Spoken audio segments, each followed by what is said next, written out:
8월 19일 목요일 NH투자증권의 모닝미팅 시작하겠습니다. 뉴욕 증시 이틀째 하락세가 이어졌습니다. 다우지수 1.08%, S&P 500은 1.07%, 나스닥은 0.89% 내렸습니다. 섹터별로는 자유소비재를 제외한 전 섹터가 하락했습니다. 연준의 7월 의사록에서 올해 내에 채권 매입을 점진적으로 축소하는 테이퍼링 시작 가능성이 언급된 것이 주식시장에는 하락 요인으로 작용했습니다. 대형 기술주는 아마존이 반독점 규제 우려로 1.3% 하락했고 애플과 알파벳, 페이스북, 마이크로소프트 등도 하락했습니다. 소비재 기업 중에서는 기대치를 상회한 실적 발표로 로스의 주가가 9.6% 급등한 반면에 타겟의 주가는 2.8% 하락했습니다. 유가는 떨어졌습니다. WTI가 배럴당 64.2달러를 기록해 전일보다 3.2% 내렸습니다. 구리 가격도 2.1% 하락했습니다. 미국채 10년물 금리는 1.26%입니다. 경제 지표로는 주택 관련 데이터가 있었는데 미국 7월 신규 주택 착공이 전월보다 7% 감소해서 예상치인 3.2% 감소보다 그 폭이 컸습니다. 반면에 신규 주택 착공 허가 건수는 전월 대비 2.6% 증가했습니다. 지금 주식 전략 경제 쪽부터 먼저 듣겠습니다. 먼저 주식 전략입니다. 김병현 연구원입니다. 네, 김병현입니다. 코스피가 장중 사상 최고치 대비해서는 한 5% 정도 가까이 하락했다가 조금 리바운드했고요. 원달러 환율도 1,180원 가까이 좀 터치하고 다시 1,168원 정도를 기록하고 있는 이런 상황들입니다. 최근 코스피의 하락의 직접적인 원인이 뭐냐라고 보면 당연히 외국인의 대규모 순매도가 이어지고 있는 거겠죠. 배경은 추가 정책의 자극이 좀 떨어지는 거 아니냐, 매크로 모멘텀 피크아웃 우려, 그리고 반도체 가격 사이클이 4분기부터 좀 떨어지는 것 아니겠느냐, 코로나19 델타 변이 확산 등으로 추측을 하고 있습니다. 그런데요, 한국 주식시장의 변동성 그리고 환율 시장의 변동성이 다른 국가보다는 좀 과하게 나타나는 그런 모습입니다.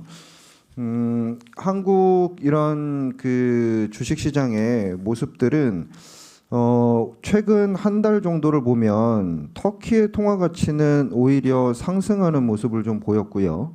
인도네시아의 코로나19 증가 속도가 주요 이모국 중에는 제일 빠르지만 오히려 한국 환율 및 주식시장의 변동성은 한국보다는 안정적인 이런 모습입니다. 흡사 이렇게 되면은 북핵 리스크가 부각된 것과 유사한 이런 한국만 좀 빠지는 모습이 보이는데요. 이러한 것들을 좀 이해하려고 해보면 결국에는 외국인 투자자들이 왜 이럴까라는 이런 생각들을 보면 한국 주식시장을 모멘텀을 주요 요소로 여긴다라는 결론에 도달할 수 있을 것 같습니다. 대만과 한국의 최근 주가 수익률에서 보듯이 출발은 반도체 사이클 우려에서 시작을 했지만 코스피가 그동안 한 8개월 월간으로 연속해서 많이 올랐었고 그리고 글로벌 경기 모멘텀이 정점에 다다른 것 같으니까 결국에는 모멘텀에 민감한 수출 중심의 한국 주식시장을 미리 축소한다라고 보면 어느 정도 설명은 가능할 것 같습니다. 그러면 외국인이 계속해서 더 팔 거냐라는 점이 주요 질문의 요지이실 수 있는데 통상 이러한 펀드들은 일정 부분 벤치마크와 유사하게 한국 비중을 유지해야 된다라는 점을 감안을 한다면은 한국 비중을 크게 줄여야만 하는 이슈가 발생하지 않는다면 결국에는 중국, 다음에 대만, 한국 등의 비중 등이 일정 부분 있다라는 점을 감안을 했을 때 결국에 이 한국 비중에 대한 기준은 밸류에이션과 기업이익의 레벨로 귀결이 됩니다. 다시 또 모멘텀이냐 레벨이냐 이러한 얘기들로 귀결이 될 수 있을 것 같은데요. 한국 기업 순이익의 레벨은 내년에도 180조 원대로 조금 더 지금 올해보다는 올라갈 것으로 예상이 되고 있고요. 특히나 3분기에는 1, 2분기보다 레벨이 훨씬 더 높아지는 이런 모습을 보일 것 같습니다. 여기에다가 최근에 EPS 추정치도 여전히 좀 올라가고 있다는 점을 감안을 했을 때 여기서 더 팔기보다는 지수 하방 경직성이 높아질 가능성이 높다라고 보시는 게 맞지 않나 싶어요. 코스피 3,100포인트다라고 보면요. 12개월 포워드 PER 이제 11배가 깨지는 수준입니다. 10배 후반이고요. 그리고 보통 우리가 이 그 주요 라인으로 보고 있는 주요 이제 코스피의 장기 평균의 1표준 편차를 하회하는 레벨입니다.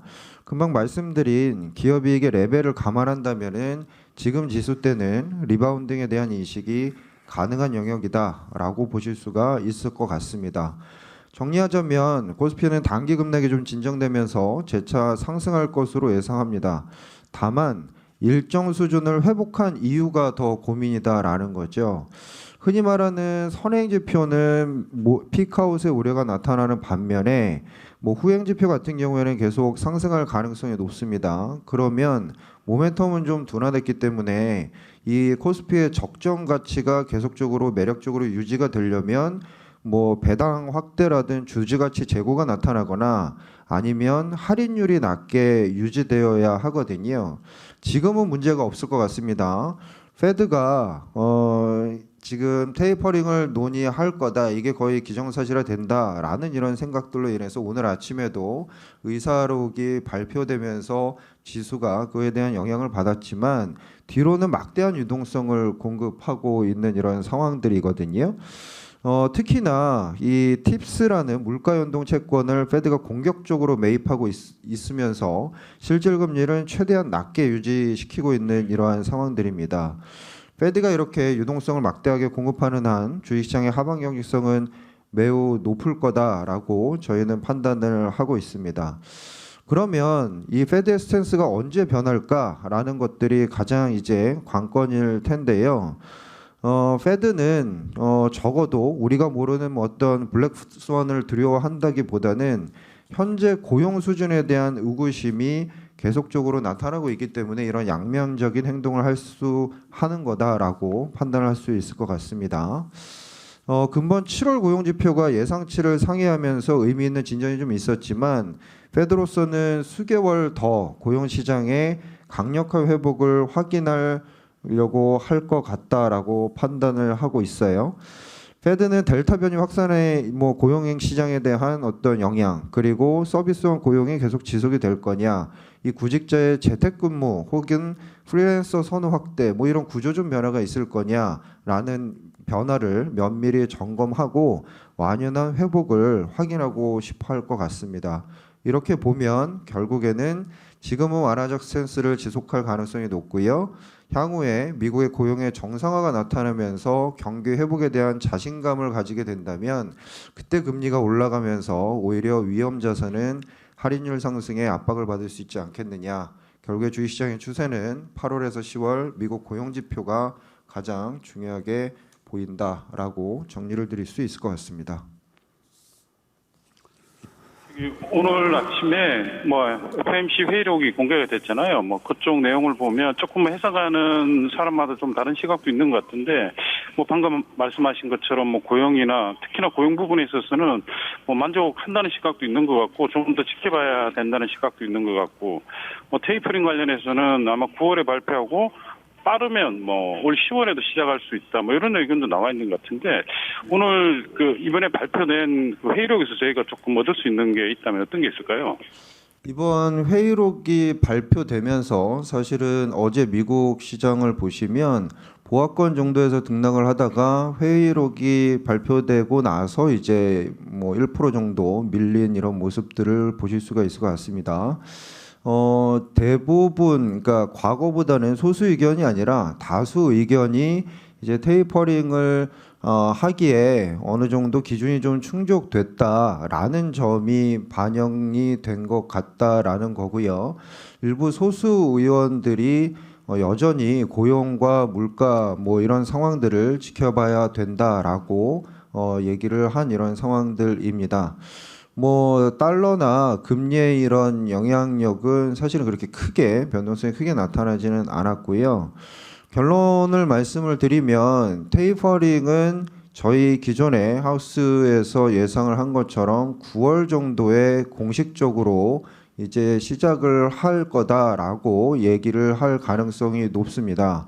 다만 이 시작에 대한 시점이 금방 말씀 주신 부분은 일부 의원들이 뭐 당장 시행한다라는 식의 얘기를 했지만 그럴 것 같지는 않고요. 뭐 연말이라든가 내년 초부터 시작할 가능성이 높고, 다만 지금 앞서 말씀드린 8월, 9월, 10월 고용지표의 완연한 회복이나 이런 것들을 확인하고 싶어 할 거다라는 생각들이 있기 때문에 이 테이퍼링을 실시하더라도 기존에 생각했던 것보다는 조금 줄이는 규모를 더 축소하고 테이퍼링 기간을 좀 더 길게 가져가면서 금리 상승에 대한 부분은 뒤로 좀 미루는, 그러면 시장에서는 크게 문제가 없을 거다라고 생각을 할 수 있을 것 같고요. 충격이 없을 수 있죠. 그러면서 오늘 또 의사록에서 나왔던 얘기가 시장한테 언제 시작할 건지, 그리고 규모는 어떻게 될 건지 충분히 이해하고 해석하게끔 만들어줘서 충격을 최소화하는 것이 중요하다라는 얘기도 나왔기 때문에 그런 부분들도 감안하실 필요가 있을 것 같습니다. 예, 그 코스피 전망 관련해서 재차 상승 예상하셨는데 우리가 이제 반도체 우려도 있었고 만약에 상승하게 되면 어떤 섹터를 좀 더 비중 있게 가져가는 게 좋을지 간단히 말씀 부탁드립니다. 아마 올라가는 상황에서는 우리가 흔히 얘기하는 성장과 같이 혹은 낙폭이 그동안 조금 약간 과대했던 이러한 종목 중심으로 올라갈 수 있을 것 같습니다. 뭐 기준을 좀 말씀을 드리면 적어도 미국 10년물 채권금리 기준으로 한 1.4 정도까지는 성장과 같이 혼합되는 형태가 좀 나타날 수 있을 것 같아요. 다만 금리가 좀 올라간다라는 그런 뷰라면 그 이후부터는 약간의 가치 성향의 그런 뭐 그 업종들이 올라갈 가능성이 높고요. 다만 이제 그 이후에 뭐 저희가 올해 기준으로 1.75 정도를 최고치로 최고치를 본 적이 있었는데 그 이후로 금리가 더 크게 올라간다면 그때는 뭐 주식시장 자체가 조금 변동성이 확대될 수 있다라고 보고 있습니다. 지금 당장은 뭐 성장과 같이 올라갈 수 있고요. 다만 그 이후로 보면 경기 민감주 중에는 금융, 뭐 카카오뱅크를 제외한 전통 상업은행들이 좀 더 힘을 낼 가능성이 높지 않나 싶고요. 그 다음이 뭐 소재산업재 정도, 그리고 경기 민감주 중에서 자동차 업종이나 이런 것들은 BM 대비해서는 상대 성과가 괜찮을 수 있을 수 있다라고 판단을 하고 있습니다. 예, 수고하셨습니다. 이어서 한국 수출 리포트 듣겠습니다. 정효경 의원. 네, 한국 경제 말씀드리겠습니다. 지금 글로벌 경기 회복이 상당 부분 진행되었고 매크로 모멘텀이 고점을 통과했습니다. 그리고 이후에 경기 둔화 우려가 제기되고 있으나 한국 경제의 피크아웃 양상은 2017년, 2018년과는 다를 것으로 판단됩니다. 지금 한국 수출의 최고 관심사는 이 반도체 수출 증가율의 향방인데요. 향후 반도체 경기가 둔화되더라도 2018년과 같이 급격하게 진행되지는 않을 전망입니다. 왜냐하면 현재 진행 중인 이 글로벌 반도체 사이클 증폭의 크기가 과거보다 작을 뿐더러 반도체 출하 금액이 지속적으로 증가 중입니다. 특히 미국과 중국에서 이 수요가 추세적으로 확대되고 있고요. 따라서 이 한국 반도체 수출이 급감할 가능성은 낮다고 판단됩니다. 또한 지금 한국 제조업의 재고 축적 여력은 아직 많이 남아있는 상황인데요. 글로벌 병목 현상이 고점을 통과함에 따라서 향후 반도체와 비반도체 수출 증가율이 하반기 중에 완만한 증가 흐름 이어갈 것으로 예상됩니다. 이상입니다. 네, 이어서 중국 특수채 발행 가속화 리포트입니다. 박인금 연구원입니다. 이번 주 중국 지방정부의 신규 특수채 발행은 올해 들어 최대 규모를 기록했습니다. 이제는 재정 확대 정책이 매크로 모멘텀을 지지할 시기라고 판단됩니다. 올해 7월 기준 지방정부 특수채 발행 규모는 전체 목표치의 37%에 불과해 2019년과 2020년에 비해서 부진했습니다. 상반기 정부의 재정성 예금도 전년 대비 20% 증가하는 등 중앙정부는 재정 지출 카드를 아껴왔습니다. 이러한 정부의 행보에는 하반기 경기 모멘텀 둔화에 대비하기 위한 것으로 판단되는데 이는 지난 10월 실무지표를 통해 확인할 수 있었습니다. 10월 실무 지표 둔화는 공급 측면의 충격 외에 수요의 둔화에서도 기인했습니다. 이러한 상황 속에서 우리는 하반기 재정 부양을 기대할 수 있습니다. 2016년 이후 지방정부 채권 신규 쿼터의 발행 완성도는 모두 96% 이상을 기록했다는 점을 감안하면 올해 지방정부 채권 발행 규모도 전체 목표치에 맞춰질 것으로 예상됩니다. 특수채 발행부터 재정 자금 투입, 사업 추진, 마지막 단계인 실무 사업의 형성까지 일정의 시차가 존재하다는 점을 감안하면 특수채 발행이 인프라 투자 지표를 견인하는 시점은 올해 4분기 또는 내년 초쯤으로 전망됩니다. 통화 정책도 마찬가지입니다. 중앙은행이 실무 경제 주체들이 자금 조달 비용을 낮춰주는 것을 최우선으로 염두에 두고 있는 만큼 추가 완화 정책을 예상할 수 있습니다. 4분기 중에 중앙은행이 추가적인 지준을 인하에 나설 것으로 예상됩니다. 지방정부 채권과 특수채 발행의 가속화, 중앙은행의 유동성 지원과 점차 안정되는 중국 내부의 코로나 정황에 힘입어 중국 경기의 하방 압력이 점차 축소될 것으로 보입니다. 또한 4분기 경기 흐름이 3분기보다는 양호해질 것으로 전망됩니다. 이상입니다. 네, 특수채 발행 계획도 말씀해 주셨고 재정 집행도 말씀해 주셨는데 이게 이렇게 보면 주식시장에 대한 반응은 어떨 것 같은지 좀 간단히 코멘트 부탁드립니다. 네. 그래서 10월 실무 지표가 예상보다도 부진했었기 때문에 이 경기에 대한 우려도 있겠으나 오히려 경기가 예상보다도 안 좋았기 때문에 재정이나 통화 정책을 통해서 부양할 수 있는 여지가 더 커졌다는 점이 긍정적으로 보고 있고 또한 방금 말씀드렸듯이 인프라 투자의 지표를 반영하려면 사실 4분기나 내년 초쯤에 좀 가능하거든요. 그러면 이 업종 간의 선택으로 말씀드렸듯이 3분기까지는 2차 전지나 반도체, 태양광 이런 정체 수혜 업종들이 배류에이션 부담에도 불구하고 상대적으로 좀 양호한 주가 흐름을 보일 것으로 보고 향후에 이런 업종 간의 배류에이션 양극화 현상이 심화되는 전망인 바 4분기로 가면서 이런 배류에이션 부담이 높은 업종의 비중 축소하고 저평가 업종의 비중 확대 전략이 좀 요할 것으로 예상되고 있습니다. 불과 6월까지만 하더라도 그 중국의 지방 정부들 재정 문제 상당히 좀 심각하게 부각됐었는데 지금 물론 좀 인프라 투자나 이런 재정 정책을 위해서 좀 특수채 발행한다고 치더라도 지방 정부 부채 문제 계속 좀 야기되는 상황에서 좀 이런 부분에 대한 우려감은 계속 좀 잔존하는 거 아닌가? 아니면 이 부분은 어느 정도 해소됐다고 봐야 되는 건가요? 네, 지방정부 부채 문제는 사실 2016년부터 지금까지 꾸준히 나왔던 얘기고요. 2017년, 2018년 금융 이 디레버리징 이런 정책 통해서 어느 정도 좀 많이 좀 되었다고 지금 판단하고 있습니다. 그래서 이런 지방 정부의 부채 문제 있기 때문에 중국 정부는 이런 재정 부양을 연초부터 강하게 하지 못하는 점도 있고 오히려 하반기에 경기 모멘텀 둔화를 염두해서 조금 더 아껴왔던 기타 이 국가를 대비해서는 상당히 이런 정체 부양 카드를 아껴왔다고 볼 수 있습니다. 그래서 인프라 투자도 사실 저희 예상보다는 사실 그렇게 세게 올라가지 못하는 점도 여기 있고요. 하지만 현재 시점에서는 이런 특수채 발행의 속도는 좀 높일 수 있는 시기라고도 판단하고 있습니다. 네, 이어서 산업기업 리포트 발표하겠습니다. 먼저 한솔케미칼 황유식 연구원입니다. 네, 한솔케미칼 말씀드리겠습니다. 기존의 반도체와 디스플레이 소재 사업의 성장성이 계속적으로 이루어지고 있는 상황입니다. 여기에 더해서 지금 2차 전지 소재에서도 큰 폭의 성과가 앞으로 나타날 전망이기 때문에 굉장히 높은 성장이 가능하다 보고 있습니다. 그래서 2차 전지 소재 기업으로서 주목을 다시 좀 받게 되는 상황이기 때문에 관계 기업 4개사에 멀티플을 적용을 해서 목표 주가를 37만 원으로 상향을 했습니다.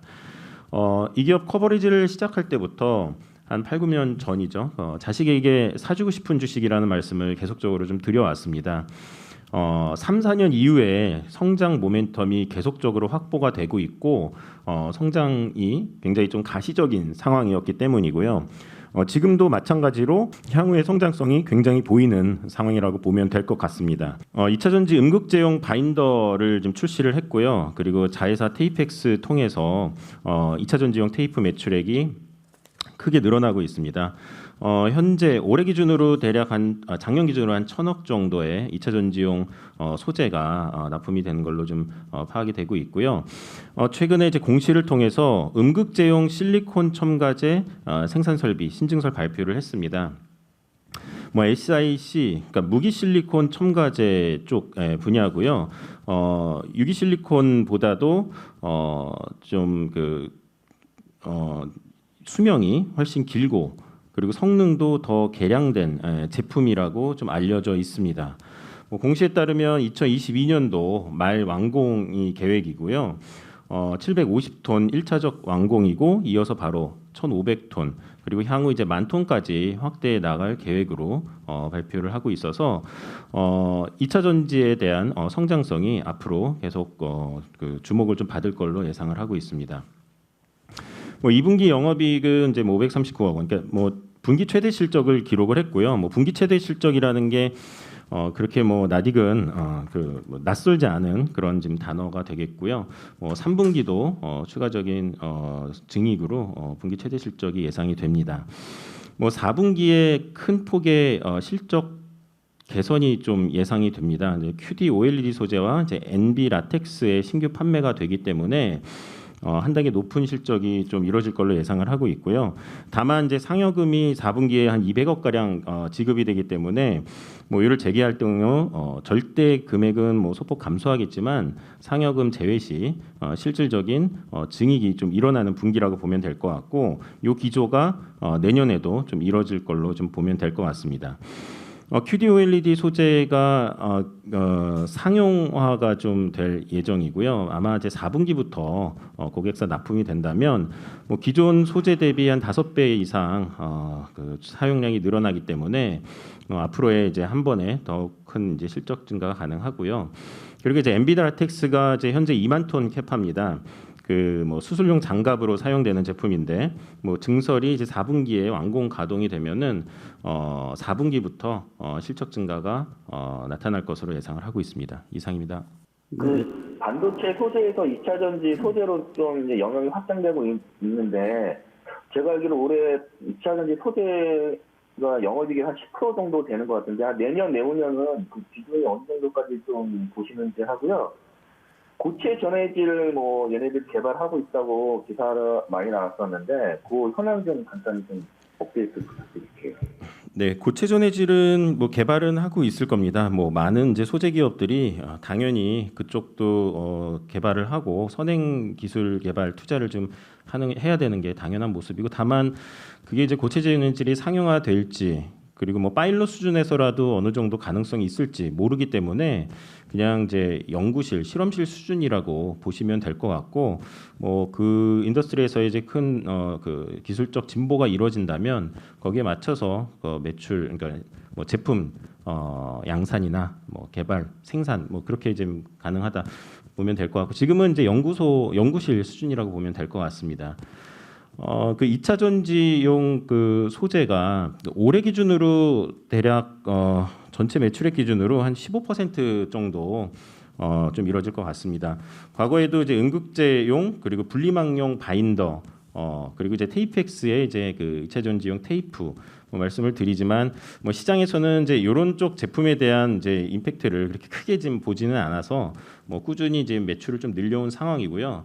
음극제용 실리콘 첨가제에 대한 이제 가치를 시장에서 크게 좀 인지를 좀 하는 상황인 것 같아요. 그래서 이게 이제 공식화했기 때문에 2차 전지에 대한 본격적 성장이 좀 반영될 수 있는 지금 시기로 들어왔다 보면 될 것 같고요. 무기 실리콘이 내년 말 그 캐파가 완공이 되고 그리고 2023년도 가동이 된다면 아직 매출액에 대해서 공식적 가이드는 없지만 이 제품에서 한 500억 정도의 지금 매출액이 좀 가능하다고 보고 있고 기존 소재의 성장들이 꾸준히 일어난다면 일단 내년도 내후년도 가면은 15%에서 20%로 매출액 비중이 확대되는 그림으로 가지 않을까 예상을 하고 있습니다. LG 이노텍부터 발표하겠습니다. 이규하 연구원입니다. 네, LG이노텍 말씀드리겠습니다. 최근 2분기 실적도 되게 좋았고 하반기 전망도 좋은데 이제 주가가 좀 하락을 했고요. 일단 뭐 IT 전반적으로 안 좋았던 것도 있지만 애플의 이제 하반기 신제품 아이폰 13의 판매 둔화 우려가 좀 있는 것 같고요. 중장기 성장성에 대한 우려도 좀 주된 원인이라고 생각하고 있습니다. 하지만 당사는 지금 애플 5G 침투율이 여전히 매우 낮고 경쟁 환경 등이 완화되고 있기 때문에 아이폰 13이 예상보다 판매가 좋을 거로 이제 기대를 하고 있고요. 중장기적으로는 내년 6월에 애플 XR 기기 출시 수혜가 가능하기 때문에 최근 LG이노텍 주가 조정을 저가 매수 기회로 삼을 것을 권고드립니다. 지금 아이폰의 누적 스마트폰 활성화 기기는 약 10억 대를 소폭 상회하는 수준이고요. 최근까지 이제 고려해보면 그 2021년 2분기 말 기준 아이폰 5G 침투율은 한 14% 정도 됩니다. 참고로 안드로이드 쪽은 5G 침투율이 11.5% 정도 되고요. 유사한 수준인데요. 하지만 애플 같은 경우에는 북미나 유럽, 중국 등 선진국 그리고 이제 고가 스마트폰 비중이 안드로이드 대비해서 훨씬 높기 때문에 5G 침투율이 이제 빠르게 높아질 것으로 예상하고 있습니다. 그래서 올해 이제 애플 하반기에 출시되는 아이폰 13도 우려보다는 양호할 것으로 이제 보이고 있고요. 교체 수요가 특히 이제 많이 발생할 것으로 예상하고 있습니다. LG이노텍 같은 경우에는 애플의 판매 호조세 그리고 최근에 이제 양호한 원달러 환율 효과에 힘입어 하반기에도 시장 기대치를 뛰어넘는 실적을 달성할 가능성이 높고요. 중장기적으로는 XR 기기 출시로 실적 성장세 지속이 전망이 됩니다. 하지만 최근에 이제 과도한 운유로 주가가 역사적 밸류에이션 저점까지 도달했기 때문에 견조한 실적 증가세 그리고 메타버스 수혜 가능성 등을 고려했을 때 최근 주가 하락은 과도하다고 보고 있습니다. 이상입니다. 네, 이어서 두산 발표하겠습니다. 김동영 연구원. 예, 두산 매수 투자 의견 12만 원 목표 주가 유지합니다. 저희 매수 추천드리는 이유는 중공업 유동성 이슈가 이제 해소가 돼 가고 있고요. 8월 달에 두산 인프라코어 매각 그리고 9월 말에 재무구조 개선 약정 만기 종료 가능성 때문에 말씀드리고 있고요. 어제 2분기 실적은 자체 사업 영업이익 430억, YOY 15% 성장했고요. 이제 사업부가 전자 부분 사실상 하나 있는 거나 마찬가지이기 때문에 380억으로 대부분 차지했습니다. 국부가 제품 비중을 확대하면서 이전까지 있었던 분기별 등락도 없이 영업이익 10% 초중반대에서 꾸준하게 성장하고 있고요. 나머지 부문은 연료전지가 두산 퓨어셀하고 마찬가지로 좀 수주 공백 때문에 좀 좋지 않았습니다. 3분기를 놓고 보면은 스마트폰 신제품 출시 등이 있기 때문에 전자 부문 쪽은 지속적으로 성장할 걸로 보고 있고요. 연료전지도 실적 좀 개선될 걸로 보고 있습니다. 키우고 있는 신사업 포트폴리오가 아직 이익은 내고 못하고 있는 상황인데 하반기부터 하나씩 이제 BEP 레벨에 도달할 수 있다는 것도 긍정적인 것 같습니다. 현재 순자산 가치 대비 61% 할인 거래 중입니다. 이상입니다. 예, 수고하셨습니다. 이어서 시엔투스 성진 발표하겠습니다. 강경근 연구원입니다. 네, 시엔투스 성진 말씀드리겠습니다. 이 회사는 이제 에어필터랑 이제 마스크 제조 회사이고요. 이제 주가 차트 보시면 올 초에 상장 이후 주가가 지금 공모가인 32,000원을 크게 하회하고 있습니다. 이제 주가 부진 요인은 이제 코로나19 종식 이후 이 실적 급감에 대한 우려와 이대 주주의 오버행 이슈가 크게 작용했는데요. 일단 오버행 이슈는 지금 해소된 상황인데 이 코로나19 이후 실적 급감에 대한 우려는 좀 여전한 상황입니다. 하지만 이는 좀 과도하다고 판단하는데 우선 이 필터 부분의 고성장이 이 마스크 부분 실적 감소를 좀 완충하는 역할을 담당할 거다라고 보고 있습니다. 근데 필터 부분 매출이 올해 810억, 내년에 1,100억을 기록하면서 좀 고성장세를 이어갈 전망이고요. 이에 전체에서 차지하는 매출 비중도 지난해 32%에서 올해 44%, 내년은 이제 70%를 상회하기 때문에 이제 마스크 회사가 아닌 이 필터 회사로 평가가 필요하다는 판단입니다. 그리고 이 회사 이제 마스크 부분 같은 경우는 지난해랑 올해 연간 1,000억 규모의 매출을 이제 발생시켰는데 일각에서는 이게 코로나 이후에는 완전 사라지는 게 아니냐 하는 우려가 있는데 아무리 보수적으로 보더라도 연간 400억에서 500억 수준은 유지 가능할 거다라고 보고 있습니다. 일단 소비자들이 이제 마스크 착용에 대한 거부감이 낮아지면서 이 황사나 이 각종 전염성 질병 예방을 위한 이 일정 수준의 수요가 유지될 거다라고 보고요. 그리고 기존 보건용 마스크를 이제 산업용 마스크로 생산 설비를 전환하고 이제 해외 수출을 확대하는 식으로 대응하면 이 정도 수준은 무리가 없다라고 보고 있습니다. 그리고 마지막으로 이 회사 과거 성장 연역을 보면 2012년에 듀폰의 마스크 제조법인인 이지스를 인수하고 2015년에는 국내 1위 에어필터 업체 성진을 인수합병하면서 이제 사업을 확장해 왔는데요. 지금 지난해랑 올해 마스크 쪽에서 현금 흐름이 워낙 좋고 공모를 통해서 모은 자금 또한 풍부해서 지금 올해 말 예상 순연금이 한 820억 정도 됩니다. 또 여기에 기반한 이제 비유기적 성장도 지금 향후에 좀 기대할 수 있는 부분으로 보고 있습니다. 그래서 밸류에이션 관점에서 말씀드리면 이제 SOTP 방식으로 좀 볼 경우 이제 마스크 부분은 굉장히 보수적으로 이제 3배를 적용하고 이제 필터 부분은 이제 피어 그룹들의 평균 PER 10.5배를 적용할 경우 이제 적정 가치가 한 3,400억 정도 나오게 됩니다. 현재 시가총액이 2,100억 정도니까 업사이드가 한 62% 정도 이제 존재한다라고 보고 있고요. 여기에 이 회사가 지금 상반기에 중간 배당 500원, 자사주 92억 원 매입 등 굉장히 적극적으로 주주 환원 정책도 실시하고 있기 때문에 이 부분도 주가에 좀 긍정적이다라고 보고 있습니다. 올해랑 내년 PER이 올해는 4배, 내년은 6.2배로 지금 마스크 부분에 대한 좀 과도한 우려가 반영된 좀 저평가 상태다라고 말씀드리겠습니다. 이상입니다. 네, 이어서 해외 주식 주가 동향 자료이고요. 해외 주식 NH 하이엔로 발표하겠습니다. 장재영 연구원입니다. 예, 안녕하세요. NH 해외 주식 하이엔로를 말씀드리겠습니다. 지난 2주간 미국, 중국, 일본 주요 지수는 모두 상승하며 마감했습니다. 먼저 미국 주식시장은 금융, 유틸리티, 소재 섹터가 상승을 주도한 가운데 실적주 중심으로 완만한 강세를 보이며 S&P 500 지수가 1.7% 상승하였습니다. S&P 500 중 167개 기업이 52주 신고가를 기록하였는데요. 글로벌 대표 IB 모건 스탠리가 연준의 스트레스 테스트 통과와 배당금 2배 인상 발표 이후 주가 상승세가 이어지며 52주 신고가를 기록했습니다. 앞으로도 미국 시장은 뚜렷한 실적 모멘텀을 보유한 종목들 위주로 주가 강세가 이어질 것으로 보입니다. 중국은 정책 당국의 규제 강화 리스크가 이어지는 가운데 2분기 호실적을 발표한 기업들이 집중된 소재 에너지 섹터가 상승했습니다. 또한 낙폭과대 인식 속 대표 기업의 대규모 자사주 매입 소식에 힘입어 부동산 섹터도 강세를 보였고 이에 상해 종합지수는 3.5% 상승했습니다. CSI 300 중 총 24개 기업이 신고가를 기록했는데요. 해외 주식 유망 종목에 편입된 중국 2위 태양광 웨이퍼 기업이자 반도체 웨이퍼 제조 기업인 중환반도체가 주요 사업부의 견조한 실적 성장에 힘입어 2분기 호실적을 발표했고 이후 태양광 웨이퍼 가격 인상 소식까지 더해지며 주가 상승으로 이어졌습니다. 향후 중국 시장은 실적 모멘텀을 갖춘 성장주의 강세가 지속되는 가운데 낙폭과대 종목으로도 관심이 적자 확대될 것으로 예상됩니다.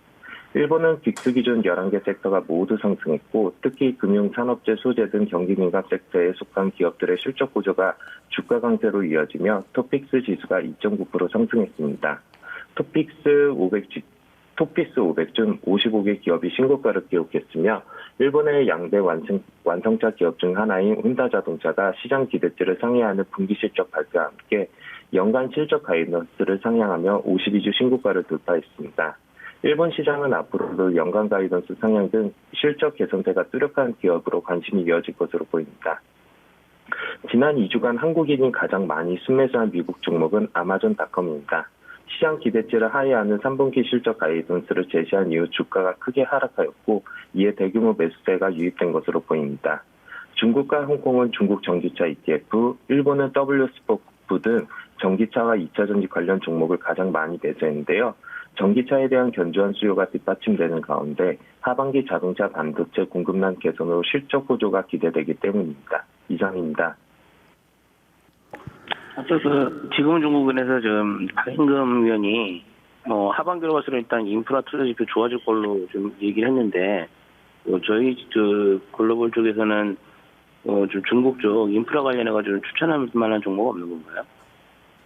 예, 인프라 관련돼서 최근에 시장에서 많이 관심을 받고 있는 몇 개의 기업들이 있습니다. 최근에 주가를 보시게 되면 중국 전력건설 아니면 이제 중국 철도건설이나 교통건설 이런 인프라 건설 기업들 같은 경우는 하반기에 이제 특수채 발행이 많이 집중되면서 상반기에 대비해서 상대적으로 실적이나 공사 진척이나 아니면 이제 실적이 좋아질 수 있다는 기대감에 좀 시장에서 많이 관심을 받고 있는데요. 이러한 기업들도 저희는 좀 관심을 가져야 된다고 보고 있고, 또한 요게 소재 기업들, 특히 시멘트 기업 같은 경우는 상반기에 이제 가격들이 많이 이제 조정을 받으면서 주가도 안 좋았습니다. 그런데 이런 인프라 건설 쪽에서 당연히 공사 진척이 좀 빠르게 진행된다면 소재 부분에서도 특히 시멘트의 수요가 늘어날 수 있다는 부분에서 최근에 가격이 바닥을 찍고 반등하고 있습니다. 그래서 그러한 부분에서도 시멘트 관련 기업들도 좀 관심 있게 보시면 좋을 것 같습니다. 네, 수고하셨습니다. 끝으로 로블록스 발표하겠습니다. 임주용 연구원입니다. 네, 로블록스 말씀드리겠습니다. 이제 2분기 실적이 나왔는데요. 사실 뭐 기대치를 좀 충족시키지 못했던 매출 선행 지표나 뭐 손실폭 확대 뭐 이런 부분 때문에 주가가 약세 마감했다가 어제 좀 반등하는 모습을 좀 보였는데, 사실 이 회사 같은 경우는 이제 매출액보다는 이제 부킹 금액이라고 해서 로벅스 판매액이 매출의 선행 지표인데 이게 좀 더 중요합니다. 근데 이게 작년 2분기 이제 코로나 특수효과 때문에 점프업을 했다가 이제 올해는 그런 특수효과가 좀 소멸되는 좀 구간에 좀 진입을 했다라고 좀 보고 있고요. 그리고 이제 수익성 개선을 기대하기는 아직은 시기상조라고 보고 있습니다. 왜냐하면 뭐 신사업이라든지 뭐 플랫폼 글로벌 확장에 투자성 지출 증가가 좀 불가피하기 때문이고요.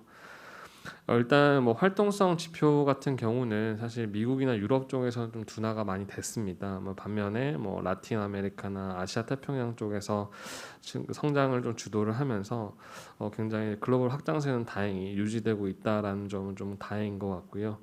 뭐 13세 이상 뭐 청장년층 이용자 수도 뭐 크게 좀 증가를 하면서 이 뭐 어린 연령층과 청장층 연령층 이용자 비중 자체가 5대5 정도로 균형이 좀 맞춰졌다라는 점이 좀 주목할 만한 점이었다라고 보고 있습니다. 향후 이제 관전 포인트 자체는 이제 글로벌이나 연령층 확장이 계속되느냐 뭐 이런 게 좀 중요할 것 같고요. 최근에 뭐 인도나 중국 쪽에서 사업을 좀 강화를 하고 있기 때문에 이 부분이 향후 좀 지켜볼 만한 이제 모멘텀이자 포인트라고 보시면 될 것 같고, 두 번째는 이제 음악 퍼블리싱 사업 쪽이랑 패션 쪽에서 어떻게 이제 파트너십을 맺어서 이제 이거를 이제 수익화를 시킬 건가, 이런 부분을 좀 지켜봐야 되지 않나 이렇게 좀 보고 있습니다. 이상입니다. 그 메타버스 관련해서는 여전히 시장의 관심은 높은데요. 그러니까 현 주가 수준에서 그 관련 기업들 중에 좀 매력도가 큰 기업이 있다면 좀 간단히 말씀 부탁드립니다. 일단 뭐 메타버스 뭐 대표주인 로블록스 역시 사실 뭐 약간 단기 고성장에 대한 좀 기대치를 좀 조절할 필요는 있겠지만, 사실 고점 대비 조정도 많이 받았고 내년도 기준 PSR이 14배, 15배 수준으로 경쟁사 유니티가 한 25배 받고 있는 거 대비해서는 좀 디스카운트를 받고 있기 때문에 중장기 투자자라면 지금 분할 매수 관점에서 접근하시는 것도 뭐 나쁘지 않다라고 보고 있고요. 뭐 엔비디아도 지금 실적 발표하고 지금은 액면 분할 후에 좀 보합 상태인데 좀 실적이 더 계속해서 좀 호조를 보이고 있기 때문에 좀 담아볼 만하지 않나 생각을 하고 있고, 마지막으로 빅테크 기업 중에서 메타버스 노출도가 높은 뭐 마이크로소프트나 어도비 역시 뭐 주가 자체는 언제나 신고가지만 늘 그랬듯이 이런 업체들은 가장 늦었다고 생각할 때가 이제 빠를 때이기 때문에 뭐 이런 두 기업들도 좀 긍정적으로 보고 있습니다. 이상입니다. 예, 이상으로 모닝미팅 발표 마치겠습니다.